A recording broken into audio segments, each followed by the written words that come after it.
1 से लेकर के 200 तक के प्रश्न उत्तर देखेंगे, जो कि इसके पहले पार्ट में हमने मध्यकालीन भारत जब पढ़ा था तो उसमें महत्वपूर्ण 1 से लेकर के 100 तक के प्रश्न उत्तर को हमने सॉल्व किया था। तो उसी कड़ी में आज यह दूसरा भाग है, जो कि मध्यकालीन भारत का 101 से लेकर के 200 तक के प्रश्न उत्तर इसमें रहेंगे। तो चलिए शुरू करते हैं मध्यकालीन भारत का इतिहास, महत्वपूर्ण 100 प्रश्न उत्तर। तो सबसे पहला प्रश्न है, दीवान ए मुश्त खराज की स्थापना किसने की थी? तो इसका सही आंसर हो जाएगा डी, अलाउद्दीन खिलजी ने। अलाउद्दीन खिलजी ने दीवान ए मुश्त खराज की स्थापना की थी। अगला प्रश्न है, निम्नलिखित में से कौन सा अधिकारी अलाउद्दीन खिलजी के बाजार नियंत्रण से संबद्ध नहीं था? तो वह था दरोगा ए मंडी। सही आंसर हो जाएगा दरोगा ए मंडी।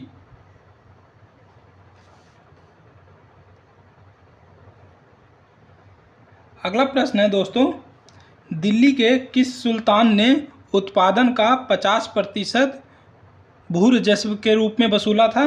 तो वह था अलाउद्दीन खिलजी ने भू राजस्व का 50% हिस्सा कर के रूप में वसूला था। तो सही आंसर हो जाएगा सी, अलाउद्दीन खिलजी ने।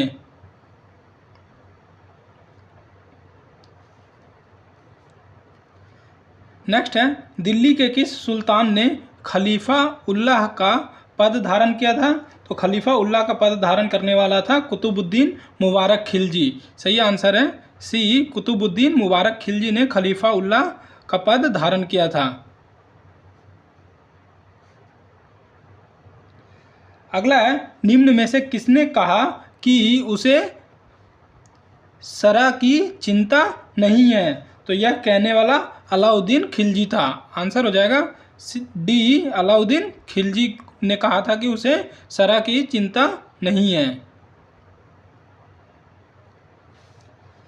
नेक्स्ट है, चित्तौड़ का नामकरण खिजराबाद किसने किया? तो चित्तौड़ का नामकरण खिजराबाद करने वाला अलाउद्दीन खिलजी था। सी, अलाउद्दीन खिलजी ने चित्तौड़ का नामकरण खिजराबाद कर दिया था। अगला प्रश्न है, जौनपुर की स्थापना किसने की थी? तो जौनपुर की स्थापना करने वाला था फिरोज शाह तुगलक।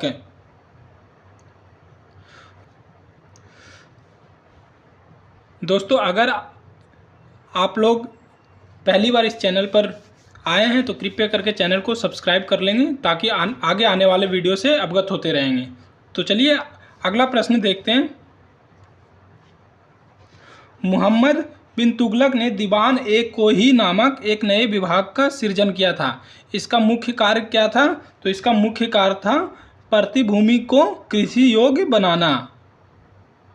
दीवान ए कोही का मुख्य कार्य जो था वह था प्रतिभूमि को कृषि योग्य बनाना। अगला प्रश्न है, किसने कहा था कि दिल्ली अभी दूर है? तो यह कहने वाला था निजामुद्दीन औलिया ने कहा था कि दिल्ली अभी दूर है। ऑप्शन बी, निजामुद्दीन औलिया।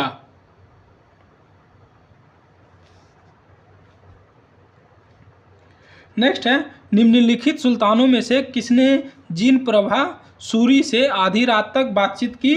तो यह जिन प्रभा सूरी से जिसने आधी रात तक बातचीत की थी वह था मोहम्मद बिन तुगलक। आंसर हो जाएगा मोहम्मद बिन तुगलक ने जिन प्रभा से आधी रात तक बातचीत की थी।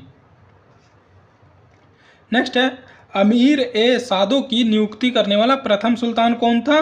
तो अमीर ए सादो की नियुक्ति करने वाला प्रथम सुल्तान था मोहम्मद बिन तुगलक। आंसर हो जाएगा मोहम्मद बिन तुगलक।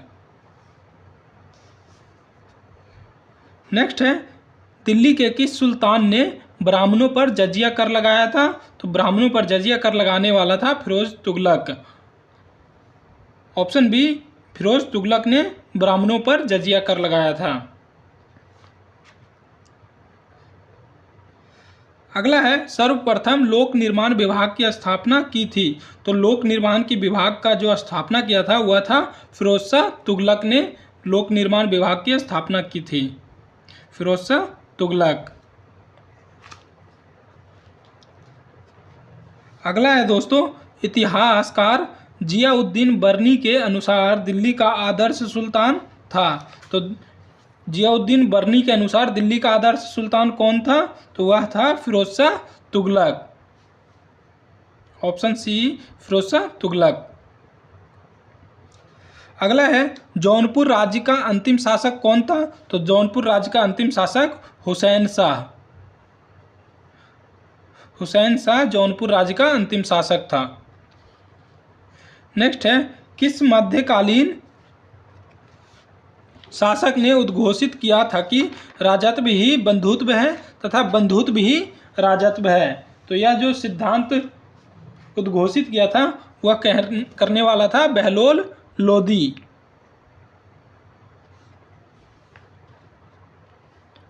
नेक्स्ट है उस सुल्तान का नाम बतलाइए जिसने खाद्यान्न पर से जकात कर हटा दिया था।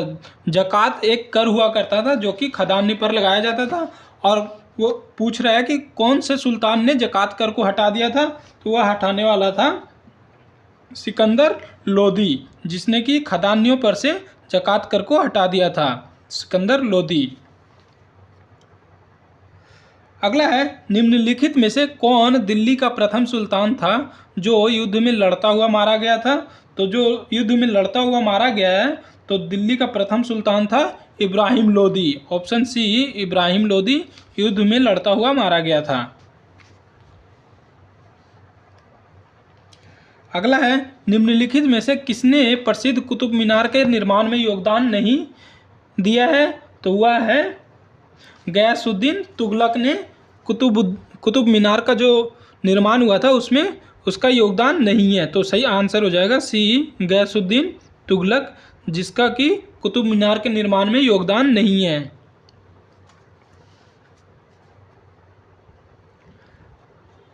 अगला है निम्न में से किस सुल्तान ने कुतुब मीनार की 5वीं मंजिल का निर्माण करवाया था?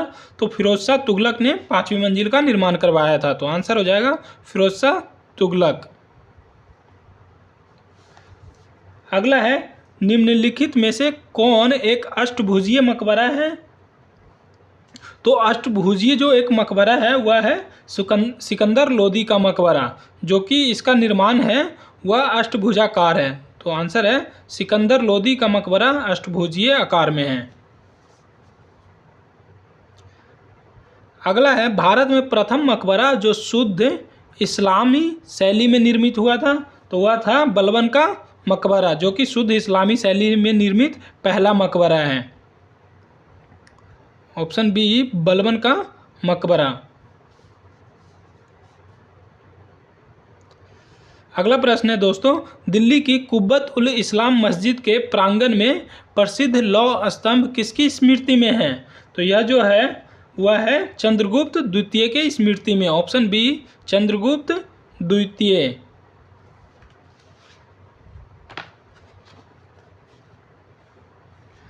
अगला प्रश्न है भारतीय वास्तुकला में सुर्खी का प्रारंभ हुआ? तो भारतीय वास्तुकला में सुर्खी का जो प्रारंभ काल माना जाता है वह है कुषाणों द्वारा। ऑप्शन ए कुषाणों द्वारा। सुर्खी एक वास्तुकला का शैली है जो कि भवनों वगैरह में बनाने का इस्तेमाल किया जाता था, जो कि सुर्खी कला कहलाता था, और वह जो प्रारंभ काल माना जाता है उसको कुषाण द्वारा माना जाता है। अगला है दिल्ली में पुराना किला के भवनों का निर्माण किया था। तो जो पुराना दिल्ली में पुराना किला है दोस्तों, यहाँ पे भवन हो जाएगा। दिल्ली में जो पुराना किला बनवाया है वह बनवाया है शेरशाह सूरी ने। ऑप्शन सी शेरशाह सूरी ने दिल्ली का पुराना किला का निर्माण करवाया था। अगला है सफीनत उल औलिया का लेखक कौन था? तो सफीनत उल औलिया का लेखक है दारा शिकोह। अगला है निम्नलिखित में से किसने दिल्ली के 8 सुल्तानों का शासनकाल देखा था? तो दिल्ली के 8 सुल्तानों का शासनकाल देखने वाला था अमीर खुसरो। ऑप्शन डी अमीर खुसरो ने दिल्ली में 8 सुल्तानों का शासनकाल देखा था। नेक्स्ट है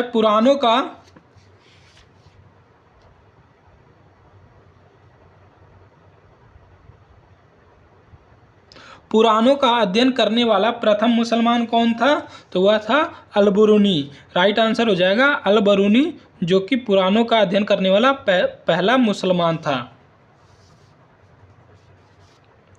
नेक्स्ट है, अमीर खुसरो ने किसके आदेश पर अपनी प्रसिद्ध मसनबी आशिका लिखा था? तो वह जो मसनबी आशिका लिखने वाला था, जो कि अमीर खुसरो द्वारा लिखा गया था, खिज्र खां के कहने पर। आंसर हो जाएगा खिज्र खां।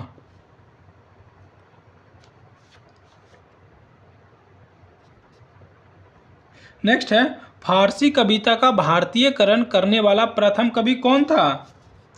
ए अमीर हसन, बी अमीर खुसरो, सी फैजी, डी अल-बरूनी। तो जो फारसी कविता का भारतीयकरण करने वाला पहला कवि था वह था अमीर खुसरो, जिसने फारसी कविता का भारतीयकरण किया था। तो आंसर हो जाएगा अमीर खुसरो, ऑप्शन बी अमीर खुसरो। अगला है, अमीर खुसरो ने किसके विकास में अग्रगामी की भूमिका निभाई थी? तो वह था खड़ी बोली। खड़ी बोली का विकास में अमीर खुसरो का योगदान है, ऑप्शन सी खड़ी बोली।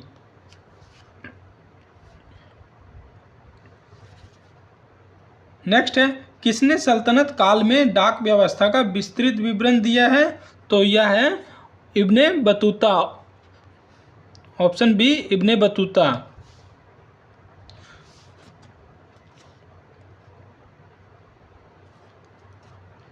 अगला प्रश्न है, ईरानी राजदूत जिसने विजयनगर साम्राज्य का भ्रमण किया था वह कौन था? तो विजयनगर साम्राज्य का भ्रमण करने वाला ईरानी राजदूत था अब्दुर रज्जाक, ऑप्शन सी अब्दुर रज्जाक।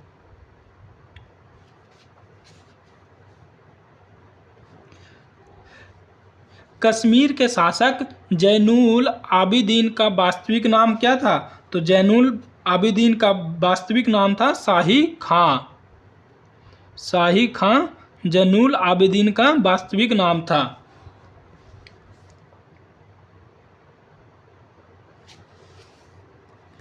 दक्षिण में बहमनी राज्य का संस्थापक निम्न में से कौन था? तो बहमनी राज्य का जो संस्थापक था वह था हसन गंगू, ऑप्शन बी हसन गंगू बहमनी साम्राज्य का संस्थापक था।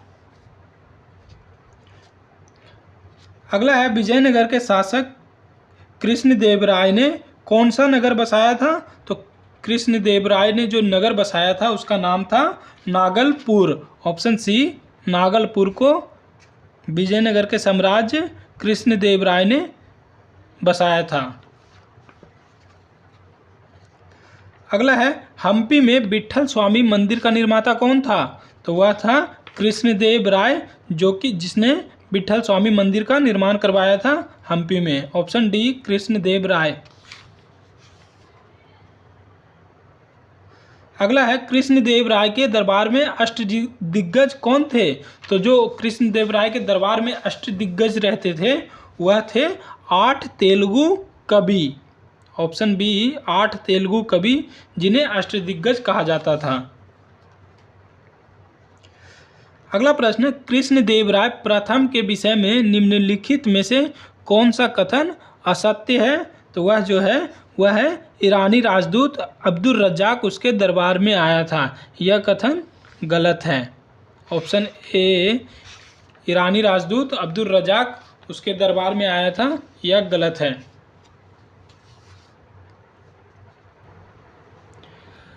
अगला प्रश्न है, निम्नलिखित विजयनगर राजाओं में से सर्वप्रथम किसने अश्वसेना के महत्व को पहचाना तथा फारस एवं अरब से बड़ी संख्या में घोड़े खरीदे थे? तो यह कार्य करने वाला जो था वह था देवराय प्रथम, जिसने अरब और फारस से बड़ी संख्या में घोड़े को मंगवाया था, देवराय प्रथम ने। अगला है, निम्नलिखित विजयनगर राजाओं में से किसने मुसलमान लड़ाकों को सेना में भर्ती करना आरंभ किया था? तो यह कार्य करने वाला था देवराय द्वितीय, ऑप्शन डी देवराय द्वितीय।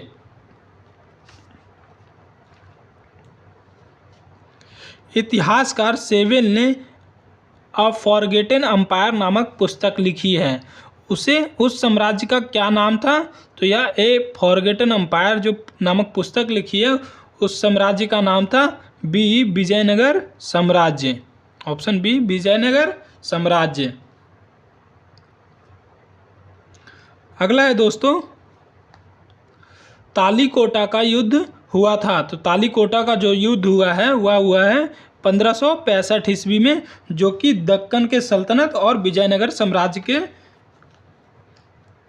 विरुद्ध किया गया था। दक्कन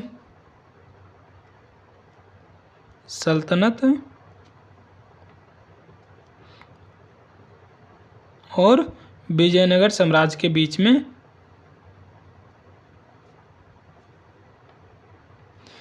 में तालीकोटा का युद्ध 1565 ईस्वी में हुआ था। अगला है, विजयनगर के किस शासक ने चीन के पास अपना राजदूत भेजा? तो वह करने वाला था बुक्का प्रथम। ऑप्शन बी बुक्का प्रथम ने चीन के सम्राट में अपना राजदूत भेजा था। अब्दुल रज्जाक विजयनगर आया था। तो अब्दुल रज्जाक जो विजयनगर आया था वह देवराय द्वितीय के राज्यकाल में आया था। ऑप्शन बी देवराय द्वितीय के शासनकाल में अब्दुल रज्जाक विजयनगर आया था। अगला है, विजयनगर साम्राज्य में आमरम शब्द का क्या अर्थ है? तो आमरम शब्द का अर्थ है सैनिकों का अनुदान। ऑप्शन बी सैनिकों का अनुदान। अगला है, विजयनगर साम्राज्य में नायक थे। तो वह थे सैन्य प्रमुख। ऑप्शन ए सैन्य प्रमुख। अगला है, विजयनगर साम्राज्य में जिलों को क्या कहा जाता था? तो विजयनगर साम्राज्य में जिलों को कोट्टम नाम से जाना जाता था। Option C Kottam. अगला है, विजयनगर साम्राज्य में सबसे बड़ी प्रशासनिक इकाई कौन सी थी? तो वह था प्रांत। ऑप्शन ए प्रांत विजयनगर साम्राज्य में सबसे बड़ी प्रशासनिक इकाई थी।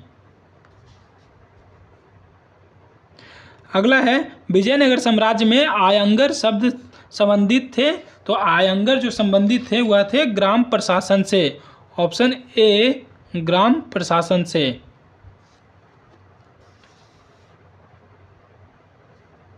नेक्स्ट है, सालूब राजवंश का संस्थापक कौन था? तो सालूब जो राजवंश था उसका संस्थापक था नरसिंह सालूब। ऑप्शन डी नरसिंह सालूब सालूब राजवंश का संस्थापक था। अगला है, निम्न में से कौन विजयनगर साम्राज्य की दूसरी राजधानी थी? तो वह था पेनुगोंडा। ऑप्शन बी पेनुगोंडा विजयनगर साम्राज्य की दूसरी राजधानी थी। नेक्स्ट है, विजयनगर साम्राज्य के प्रभु काल में निम्नलिखित में से किस टीका की रचना हुई थी? तो वह था पराशर स्मृति पर माधव की टीका। ऑप्शन सी पराशर की स्मृति पर माधव का टीका। अगला प्रश्न है, निम्नलिखित में से किस मत की संस्थापना रामानुजाचार्य द्वारा की गई थी? तो रामानुजाचार्य द्वारा जिसकी स्थापना की गई थी वह था विशिष्ट द्वैतवाद। ऑप्शन बी विशिष्टता द्वैतवाद रामानुजाचार्य द्वारा स्थापना की गई थी। नेक्स्ट देखते हैं, प्रसिद्ध कवि अमीर खुसरो किस सूफी संत के अनुगामी थे? तो जो प्रसिद्ध कवि अमीर खुसरो सूफी संत के अनुगामी थे वह थे शेख निजामुद्दीन औलिया। ऑप्शन सी शेख निजामुद्दीन औलिया।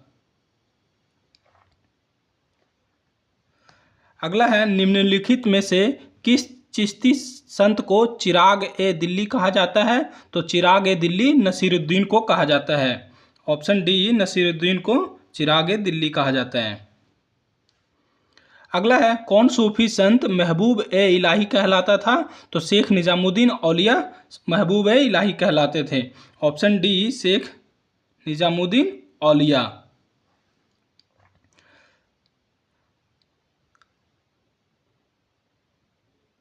अगला प्रश्न है, निम्नलिखित में से किस सूफी संत के विचारों को सिखों के धर्म ग्रंथ आदि ग्रंथ में संकलित किया गया है? तो इसका सही आंसर हो जाएगा फरीदुद्दीन गंज ए शकर। ऑप्शन सी फरीदुद्दीन गंज ए शकर के विचारों को सिखों के धर्म ग्रंथ आदि ग्रंथ में संकलित किया गया है।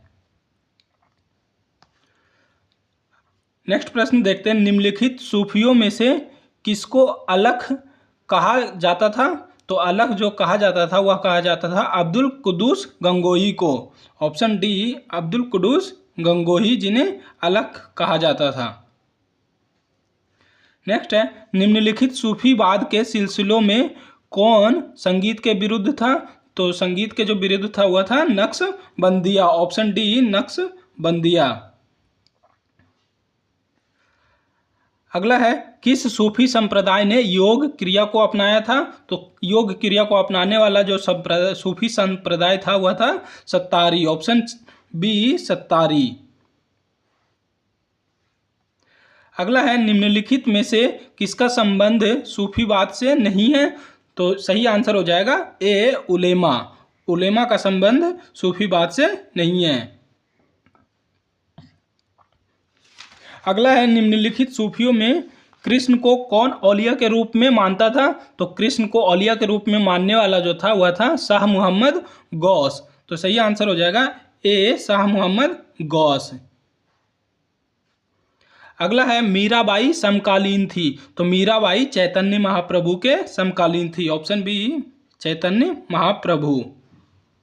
नेक्स्ट है, निम्नलिखित संतों में से किसे उसके अनुयायी विष्णु का अवतार मानते थे?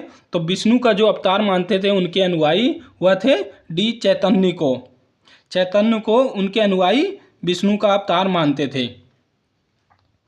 अगला है, कोई व्यक्ति किसी व्यक्ति से उसका धर्म संप्रदाय या जाति ना पूछे, यह कथन किसका है? तो यह जो कथन है वह है रामानंद का। Option B Ramanand. अगला है, असम एवं कूच बिहार में वैष्णव धर्म का प्रवर्तन किसने किया था? तो वह थे शंकरदेव। ऑप्शन सी शंकरदेव द्वारा बिहार और असम में वैष्णव धर्म का प्रवर्तन किया गया था। नेक्स्ट प्रश्न है, विष्णु के रूप विठोबा की उपासना प्रचलित थी। तो यह जो विष्णु के रूप को विठोबा के रूप में प्रचलित थे वह थे महाराष्ट्र क्षेत्र में। ऑप्शन ए महाराष्ट्र में। अगला प्रश्न है, भक्ति आंदोलन को प्रारंभ किया गया था। तो भक्ति आंदोलन को जो प्रारंभ किया गया था वह था अलवार संतों द्वारा। ऑप्शन ए अलवार संतों द्वारा भक्ति आंदोलन प्रारंभ किया गया था। नेक्स्ट प्रश्न है, तरन तारण नामक नगर की स्थापना करने वाला सिख गुरु कौन थे? तो वह थे गुरु अर्जुन देव, जिन्होंने तरन तारण नामक नगर की स्थापना की थी। ऑप्शन बी गुरु अर्जुन देव। अगला है, खालसा पंथ की स्थापना किसने की थी? तो खालसा पंथ की स्थापना गुरु गोविंद सिंह ने की थी। ऑप्शन बी गुरु गोविंद सिंह। नेक्स्ट है, निम्नलिखित में से किस सिख गुरु ने गुरुमुखी प्रारंभ की थी? तो गुरुमुखी का जो प्रारंभ किए थे वे थे गुरु अंगद देव। Option D Guru Angad. अगला है, बंदा बहादुर का मूल नाम क्या था? तो बंदा बहादुर का मूल नाम था लक्षण देव। ऑप्शन बी लक्षण देव बंदा बहादुर का मूल नाम था।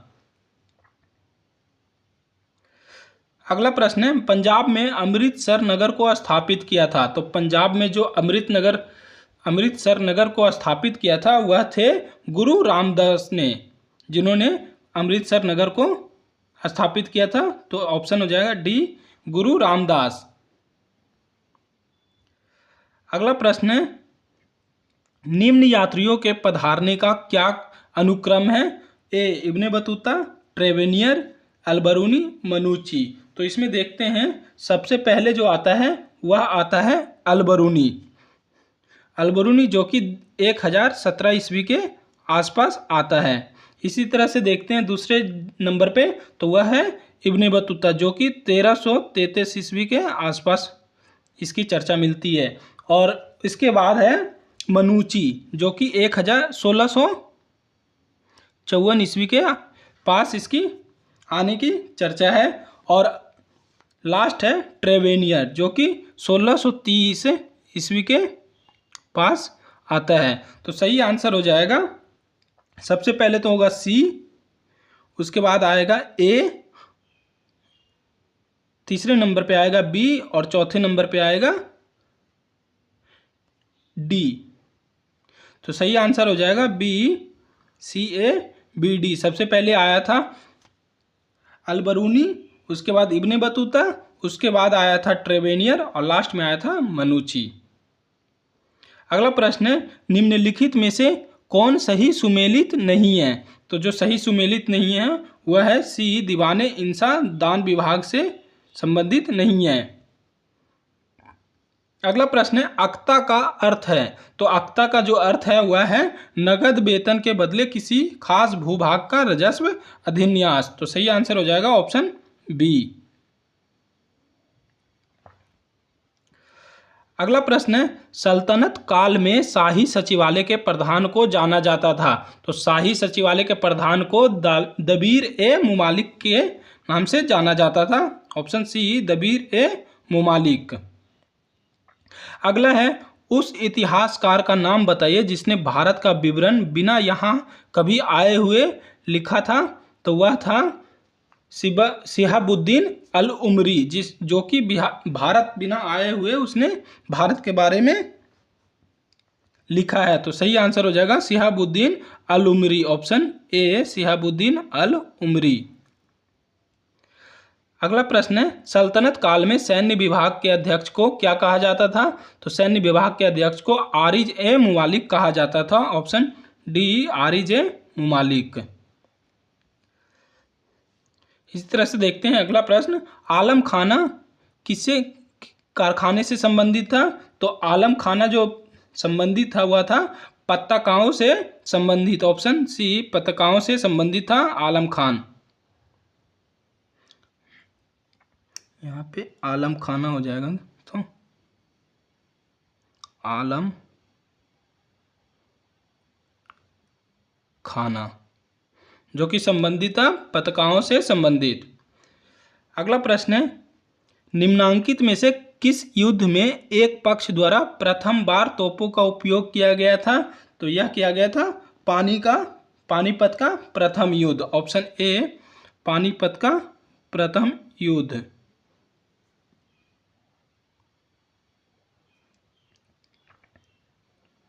पानीपत का प्रथम युद्ध। अगला है, बाबर ने सर्वप्रथम स्वयं को बादशाह घोषित किया था। तो बाबर ने अपने आप को बादशाह जो घोषित किया था वह किया था काबुल में। Option D, option C, Kabul में। अगला प्रश्न है, निम्नलिखित में से किसने लिखा है कि बाबर की मृत्यु विष देने से हुई है? तो यह लिखने वाला गुलबदन बेगम थी। ऑप्शन सी, गुलबदन बेगम।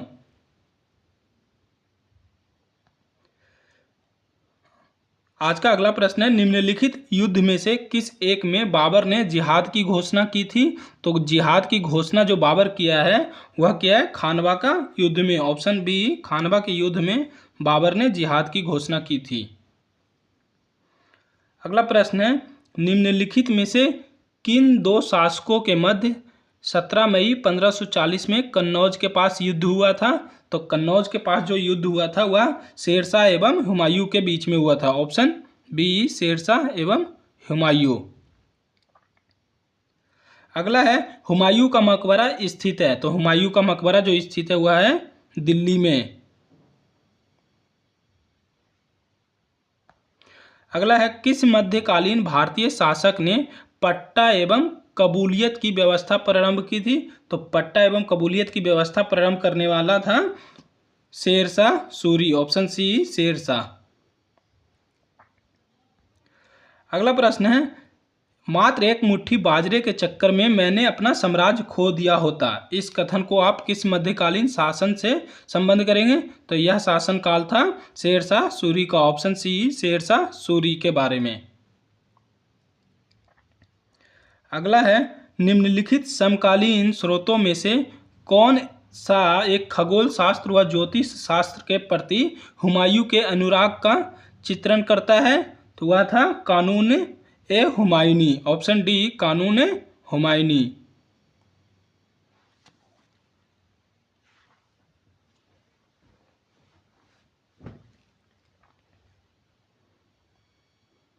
अगला प्रश्न है, रानी दुर्गावती के विरुद्ध मुगल अभियान का नेतृत्व किसने किया था? तो वह करने वाला था आसफ खान। ऑप्शन बी, आसफ खान ने रानी दुर्गावती के विरुद्ध में मुगल की तरफ से नेतृत्व किया था। अगला प्रश्न है, दाबिस्तान ए मजाहिब जो अकबर के दीन इलाही की चर्चा करता है का लेखक कौन है? तो इसका लेखक है मोहसिन फानी। ऑप्शन बी, मोहसिन फानी इसका लेखक है। अगला प्रश्न है, कालानौर स्थान जाना जाता है। तो कालानौर जो स्थान जाना जाता है वह जाना जाता है अकबर सम्राट के राज्यारोहण स्थल के रूप में। ऑप्शन बी, अकबर सम्राट के राज्यारोहण स्थल के रूप में कालानौर को जाना जाता है। नेक्स्ट है, 1582 में टोडरमल को निम्नलिखित में से कौन सा पद दिया गया था? तो टोडरमल को दीवान ए अशरफ का पद दिया गया था। ऑप्शन सी, दीवान ए अशरफ। अगला है, निम्न में से किसने 1579 के महजर को तैयार किया था? तो महजर को तैयार करने वाला था शेख मुबारक। ऑप्शन ए, शेख मुबारक ने 1579 ईस्वी में महजर को तैयार किया था। अगला प्रश्न है, दीन इलाही अकबर की मूर्खता का स्मारक था, बुद्धिमत्ता का नहीं। यह कथन किसका है? तो यह जो कथन कहा है वह कहा है B.A. स्मिथ ने। Option C, B.A. स्मिथ ने। आज का अगला प्रश्न है, जैन साधु जो अकबर के दरबार में कुछ बरस रहा और जिसे जगत गुरु की उपाधि से सम्मानित किया गया था वह कौन थे? तो वह थे हरि विजय सूरी। ऑप्शन बी, हरि विजय सूरी जो कि अकबर के दरबार में रहे थे और उनको जगत गुरु का उपाधि दिया गया था। नेक्स्ट है, अकबर के साम्राज्य में कुल कितने सूबे थे? तो अकबर के सम्राट में कुल 15 सूबे थे। ऑप्शन डी, 15 सूबे। नेक्स्ट है, निम्नलिखित कवियों में से अकबर ने किसे मालिक उस सोहरा की पदवी प्रदान की थी? तो मालिक उस सोहरा की पदवी जो दिया था वह दिया था फैजी को। ऑप्शन सी, फैजी को। आज का लास्ट प्रश्न है दोस्तों जो कि इस वीडियो में करेंगे वह है, अकबर के शासनकाल में ध्रुपद गायकों में सम्मिलित थे। तो ध्रुपद में जो गायक सम्मिलित थे वह तो सबसे पहले एक तो तानसेन, दूसरा हरिदास और तीसरा सूरदास। बिलास खान नहीं थे। तो इसका सही आंसर हो जाएगा 1, 2 और 3। Option C. तो जैसा कि दोस्तों हमने आज इस वीडियो के माध्यम से मध्यकालीन भारत के इतिहास से 100 से लेकर के 200 तक के प्रश्न उत्तर को देखा है। इसी कड़ी में तीसरी कड़ी आएगी, उसमें हम लास्ट 200 से लेकर के 300 तक के प्रश्न उत्तर को करेंगे। तो आज के वीडियो में इतना ही। धन्यवाद।